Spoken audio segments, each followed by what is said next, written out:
សួស្តីបងប្អូនអ្នកគ្នាខ្ញុំមួយឆាសាច់ទាហ្មងអ្នកគ្នា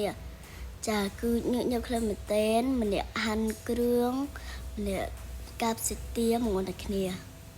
គឺញឹកខ្លឹមមែនទែនឥឡូវនេះយើងដើរទៅបាយម្រះប្រៅបងអ្នកគ្នាគឺដើរទៅហើយ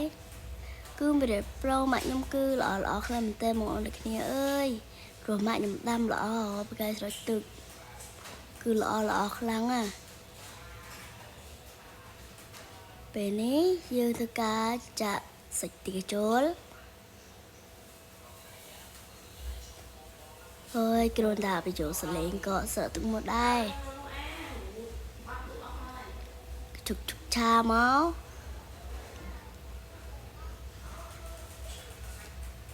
យើងឆាវាមក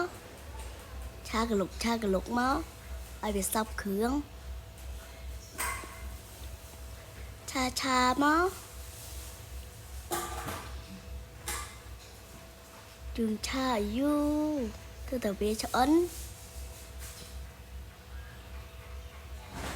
ឆា